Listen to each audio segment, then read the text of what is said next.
ఎన్నికల్లో ఇచ్చిన హామీలను ఒక్కోటిగా నెరవేరుస్తూ కాంగ్రెస్ ప్రభుత్వం ముందుకు సాగుతోంది. ఇప్పటికే ఆర్టీసీ బస్సుల్లో మహిళలకు ఉచిత ప్రయాణం, 500 రూపాయలకే గ్యాస్ సిలిండర్, ఇళ్లకు 200 యూనిట్ల వరకు ఉచిత విద్యుత్, రైతులకు రుణమాఫీ అమలు చేసింది. మరోవైపు రైతు భరోసా సాయంతో కూడా సంక్రాంతి నుంచి అమలు చేయబోతున్నట్లు సీఎం రేవంత్ రెడ్డి ప్రకటించారు. కాంగ్రెస్ 6 గ్యారెంటీలో భాగమైన ఇందిరమ్మ ఇండ్ల పథకాన్ని ఇప్పటికే ప్రారంభించింది. ఇల్లు లేని పేదవాళ్ళకి ఇంటి స్థలం ఇవ్వడంతో పాటు ఇంటి నిర్మాణానికి 5 లక్షల ఆర్థిక సాయం అందించేందుకు సిద్ధమైంది. ఇందులో భాగంగా ప్రత్యేకమైన మొబైల్ యాప్ను తీసుకొచ్చింది. అంతేకాకుండా ఇందిరమ్మ ఇంటి నమూనాను కూడా విడుదల చేసింది.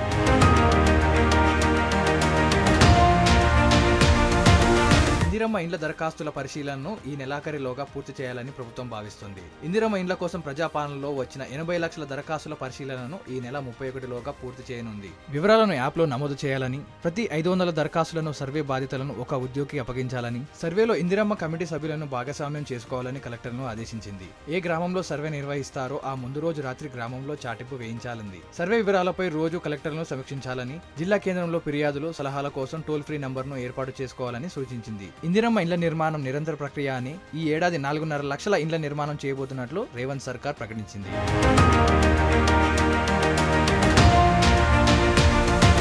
మరిన్ని వీడియోస్ కోసం ఛానల్ ని సబ్స్క్రైబ్ చేయండి. లేటెస్ట్ అప్డేట్స్ కోసం వాట్సాప్ ఛానల్ ని ఫాలో అవ్వండి. ఆ లింక్ డిస్క్రిప్షన్ లో ఉంది.